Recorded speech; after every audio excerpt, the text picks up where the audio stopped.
Alright, so takot ka rin magnegosyo. I get it. Pero here are some of the things na I considered when I was just starting out in my business. So I've been out for about 7 months and napakaganda ng year ko ngayon. I've been out traveling. I also have a client na napakaganda ng benta namin sa kanila. And it's just projecting really well. No? Napakaganda ng taon na to para sa akin. Thank you talaga sa lahat ng blessings. And I always get asked, paano gagawin kapag medyo takot ka para mag-start ng sarili mong business? Of course, dumaan din ako dyan. At ito ang mga bagay na nakatulong sa akin, which I think may sense na i-share din sa inyo. So, I hope manood kayo ng video na to. It's my comeback video. Comeback ng aking video at ang aking pag-YouTube. So, I hope you can support me on this one. And let's see, sana makatulong sa inyo.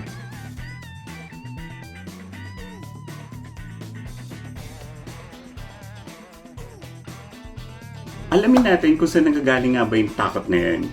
Alam ko, marami sa atin ang takot dahil syempre, it's our savings or maybe uutangin natin yung ating pampuhunan, di ba? In my case, dati, nakuha ko yung aking pampuhunan from my 13th month pay. So I'm a full-time employee as well at nag-start ako ng sarili kong business using my 13th month pay.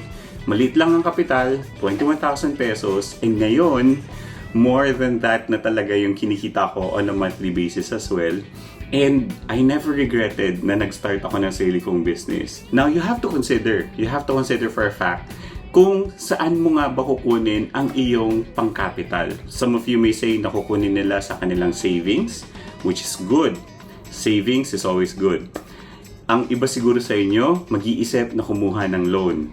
Now, one over the other is better at some point and the other also can be better at some point. So, isa sa mga bagay na totoo naman no, sa savings ay nandyan na. Di ba? Nandyan na yung pera. So, pwede mo siyang kunin para gamitin para sa sarili mong business, pangkapital. And hopefully, nandun tayo na talagang magpo-progress, talagang babalik at magiging 3-folds, 5-folds, 10-folds ng ating savings ang perang yan. Now, kung hindi man, at least sinubukan natin, di ba? Naririnig natin yan all the time. Pero also, yung savings kasi guys is something na alam mo nang gawin. Alam mong magtipid. So, okay lang yan na nag-take ka ng risk, you took a chance, and unfortunately, after ginawa mo ang lahat, hindi siya nagbunga ng maganda na inaasahan natin. Pero ang savings mo, makukuha mo pa rin yan dahil alam mo kung paano magtipid, alam mo kung paano mag-set ng budget, alam mo sa sarili mo na makukuha mo rin yung perang yan. Yung iba siguro sa inyo iniisip, kuha ko ng loan. Di ba? Magic word, napakadali ng kumuha ng loan ngayon at instantly makukuha mo yung loan na yan, yung perang yan. Sa akin, no, para sa akin, hindi ko siguro siya magagawa dahil unang-una, ang loan para sa akin ay talagang mabigat. Hindi naman ako galing sa pamilyang may pera. And nasubukan ko rin na magkaroon ng loan, of course. Nagkaroon ako ng home loan para sa aking condo. And I never regretted yung ganong klaseng adventure ng aking buhay kasi talagang ibang klaseng investment rin talaga siya at ibang klaseng trabaho ang dinala niya para sa akin. Now, for a business, however, medyo iba yung dynamics na nandun kasi ang laking sugal kung uutangin mo yung para sa business mo. Isa rin na nanggagaling sa akin doon ay hindi kasi ganun kaganda ang loans, no? Para sa akin medyo bad juju lang siya. Kasi nga, utang yan eh. So, ang utang, medyo may connotation ng interest and of course, at the end of the day, may utang na loob ka sa tao or sa kumpanya na nagpahiram sa'yo. But syempre, iba-iba naman talaga tayo. This is just my personal opinion about it. Ang second dyan is, ano nga ba yung kinakatakutan ng iba? Baka daw maloko. Di ba? So maraming mga scammers, maraming mga fraud transactions na makukuha natin. And sa platform na ginagamit ko kung saan ako kumukuha ng mga raw materials is really more on a established platform, medyo inaral ko rin kung paano ko mapoprotektahan yung sarili ko. Of course, I stick by the rules, inalam ko yung terms and conditions, nag-aral ako ng mabuti para lang maintindihan kung paano nga ba yung mga transaction na yan at kung paano ko mapapadali yung aking pagbayad, and of course, kung paano ko makukuha yung items papunta dito sa akin ng tama, accurate, and of course, ayon sa aking pangangailangan. Now, on that note, syempre kailangan ninyo makipag-usap sa mga suppliers and of course sa mga business dealings ninyo. As a business owner, matututunan nyo rin na magkaroon ng tiwala sa mga taong yan, kahit sino pa yan, nakausap ninyo. Pero kung pangungunahan kayo ng takot, na wala kayong magagawa, wala tayong mapapala at wala tayong... Well, unfortunately, hindi talaga tayo mapupunta dun sa desired state natin kasi may takot ka eh. And you're just close on that scared feeling. Yun. Hindi quality ng isang business owner ang pagiging scared lang. So, dapat medyo mas thinking tayo straight and we need to know kung ano nga ba talaga yung pinaka-objective natin.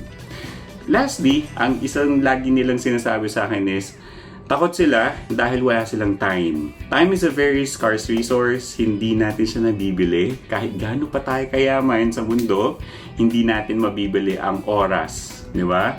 So, yun yung kailangan mong pag-isipan. Kung meron kang full-time job, then think about how you can work around your full-time job at kung paano mo mapapadali ang trabaho mo. Yun ay isa kong advice sa sarili ko na napakatagal na. Dahil guys, alam nyo, nagsimula ako bilang isang barista.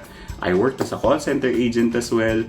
And nagkaroon ako ng chance para makapag-work na medyo nabibihasa na ako sa trabaho ko. I've been doing yung trabaho ko for the past 19 years as well. And masaya siya, no? Masaya siya na napagsasabay ko pa rin yung work ko and also yung aking full-time business.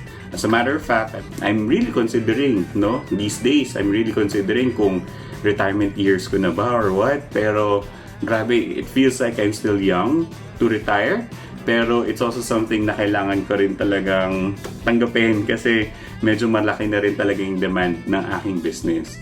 Pero on that note, lagi kong sinasabi sa sarili ko, tinatanong ko yung sarili ko rin kung paano ko nga ba mapapadali yung aking trabaho.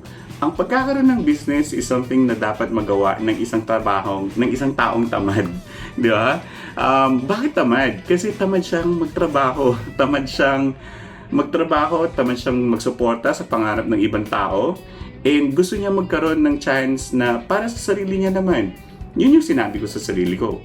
Nung kinuha ko yung aking pondo, and nagkaroon ako ng experience kung saan sinabihan ako sa team ko na kailangan muna namin kayong tanggalin kasi nagre-resize, nagre-regroup ang organization. And yun ang talagang isang wake-up call para sa akin na hindi pwedeng nakasalalay lang ang pangarap ko sa iisang kumpanya lamang or sa aking trabaho. So, pinili ko yun para sa sarili ko. Pinili ko na mapadali yung trabaho ko at pinili ko yung career na para sa akin lamang. So, para sa akin, hindi lang yun. Di ba?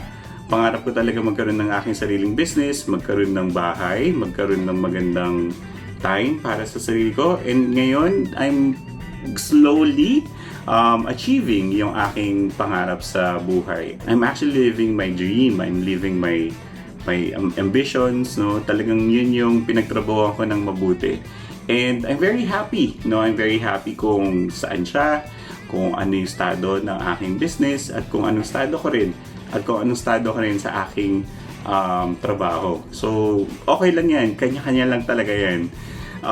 So, all in all, yung tatlong yun, yung takot ng mga yan, all of this will actually fade away kapag you took the next step kung saan kailangan ninyong piliin yung gusto talaga ninyo. Kasi yung mga yan guys, rason lang yan para hindi kayo mag-start. Pero kung gagawin nyo siya, definitely you'll see beyond that, you'll see past that, and you'll do all the things na kailangan ninyong gawin to move forward. I hope nakatulong. Kasi it did mine before. Yan. And if you see my products sa mga stores nationwide, sana supportahan niyo kami. And this channel, sana nakatulong sa inyo. If you have any questions, feel free to comment.